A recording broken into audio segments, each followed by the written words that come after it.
Il flotte dans l'air comme un parfum d'optimisme. Le CAC 40 l'a bien compris, en route tranquillement vers les 5800 points. À l'image d'ailleurs de la plupart des places boursières, Wall Street qui a notamment encore clôturé dans le vert hier soir. Bonjour Frédéric Rollin. Bonjour. Stratégiste chez Pictet Asset Management. Effectivement, on le disait, 2% pour le CAC sur une semaine, plus 6% sur 3 mois. Qu'est-ce qui motive aujourd'hui une telle progression ? Je crois qu'on a eu d'abord de très bonnes nouvelles depuis un bon moment. On en a beaucoup parlé. Les politiques budgétaires et les politiques monétaires aujourd'hui marchent main dans la main. Et donc, on peut financer des plans de relance extrêmement importants à des taux très très bas. Et Joe Biden va bientôt mettre en place un plan de relance de 1 900 milliards de dollars. C'est un plan de relance extrêmement important, en grande partie destiné aux ménages, et des plans aussi importants vont être votés en Europe. Pourtant, moi, j'entends pas de perspective de sortie de crise sanitaire, j'entends que ça patauge sur la vaccination.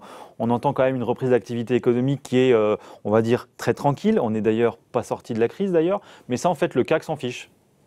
La vaccination patauge peut-être, mais en tout cas, il y a de plus en plus de personnes vaccinées, et on voit que les cas aussi de maladies sont un peu plus rares, ils ont tendance à baisser dans le monde. Et puis il y a des bonnes nouvelles, par exemple, qui nous viennent d'Israël, où une grande partie de la population a reçu déjà la première dose, et on voit les taux d'hospitalisation baisser sérieusement. Donc on peut quand même si on aurait préféré avoir plus de vaccination dès le mois de février, on peut estimer qu'on arrivera assez rapidement vers le milieu de l'année, globalement sur des taux de vaccination satisfaisants pour que l'activité économique puisse reprendre pleinement. Bon, et donc si on revient sur le CAC, vous en rajoutez en plus une couche en nous disant 5800, c'est pas forcément un plafond, on peut faire beaucoup mieux. Alors nous, on reste acheteurs parce que finalement, il y a eu des bonnes nouvelles, mais il pourrait y en avoir encore, des meilleures. On a, au niveau de la production, ce qu'on constate, c'est qu'il y a aujourd'hui très très peu d'inventaire, très peu de stock, et les nouvelles commandes à travers le monde sont très très importantes. C'est ce que nous disent les entrepreneurs. Et le ratio, c'est un ratio que les économistes, alors c'est plus du court terme, c'est les 3-4 prochains mois, mais quand il y a peu d'inventaire... On peut monter jusqu'où raisonnablement, Frédéric ?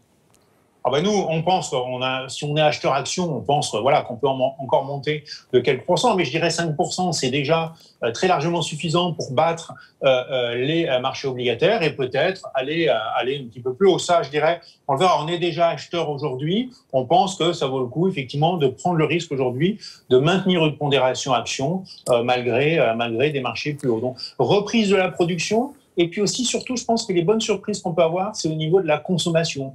On a eu quand même des plans de relance à travers le monde qui ont été extrêmement importants, et en même temps, une épargne accumulée très très forte. C'est vrai que beaucoup de personnes ont continué de recevoir des salaires ou des aides et ont beaucoup moins dépensé. L'épargne a augmenté.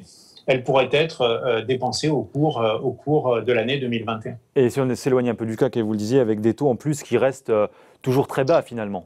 Alors, en plus, ça, c'est, je dirais, du côté des fondamentaux économiques. Et puis, du côté des investisseurs, je crois qu'il y a deux facteurs. Il y a un facteur constant aujourd'hui qui est que les taux sont bas. Alors, c'est vrai qu'ils remontent aux États-Unis. Donc, ça, c'est quelque chose qu'il faut surveiller. Mais nous, on a le sentiment que la Fed ne laissera pas faire. Si jamais la hausse des taux venait à faire trébucher le marché, elle interviendrait. Donc, des taux bas pour longtemps, pour encore très longtemps. Et puis de l'autre côté, quand même une certaine perception du risque, c'est-à-dire qu'on a eu récemment beaucoup de souscriptions depuis la découverte des vaccins, donc novembre, décembre, janvier, dans les fonds. Mais quand on regarde sur les 12 derniers mois, il n'y avait pas eu tant de souscriptions dans les fonds actions que ça. Et puis, une mesure du risque qu'on nous suivons sur les marchés.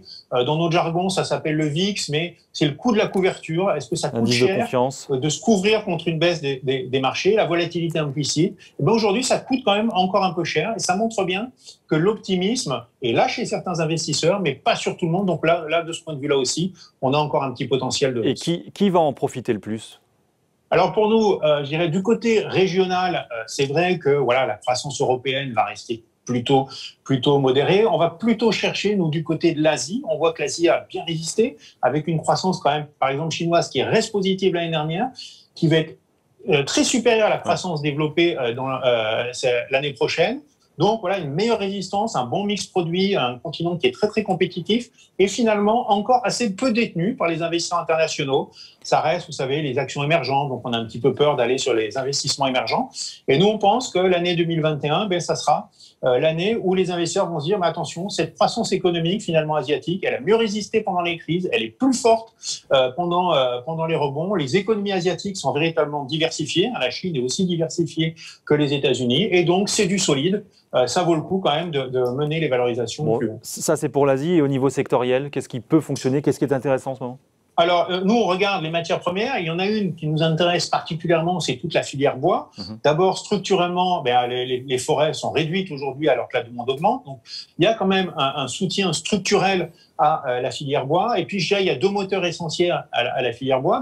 C'est la croissance émergente et la croissance chinoise. Beaucoup de produits d'hygiène, notamment, et le cartonnage sont faits en bois. Et là, on va voir avec la reprise asiatique une croissance très forte. Et puis aux États-Unis, eh bien, l'immobilier qui repart vraiment très très fort est permis de construire, battre des records. Alors c'est pas du tout la situation 2008 parce que on construit, mais on vend en même temps. Et aujourd'hui, le stock de maisons à vendre, et je parle plutôt des maisons particulières, mais c'est bien là que se situe la demande en bois. Bien, le stock des maisons à vendre aux États-Unis est au plus bas depuis pratiquement 30 ans aujourd'hui. Donc un soutien pour la filière bois. Soutien donc pour la filière bois. Et puis alors juste en un mot, mais pour terminer, il y a aussi quelques bonnes surprises en France. On le voyait notamment encore hier avec Vivendi. Oui, alors en Europe aussi, ça se passe plutôt bien. On a plutôt en général des bonnes surprises économiques. Encore ce matin aussi en Allemagne, on a eu un indicateur avancé qui était plutôt bon. Dans l'ensemble, oui, les économies européenne.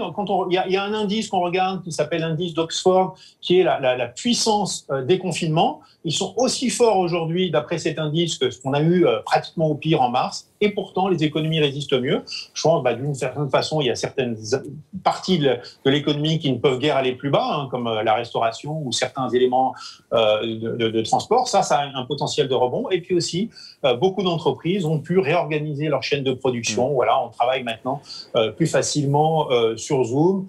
On s'adapte de façon plus agile aux nouvelles mesures de confinement. Et finalement, quand on regarde les enquêtes auprès des entreprises, ça résiste beaucoup mieux que ça n'avait résisté entre le premier et le deuxième trimestre de l'année passée. Même si ça ne pourrait pas durer encore très longtemps. Merci beaucoup Frédéric Rollin d'avoir été avec nous. Je rappelle que vous êtes donc stratégiste chez Pictet Asset Management.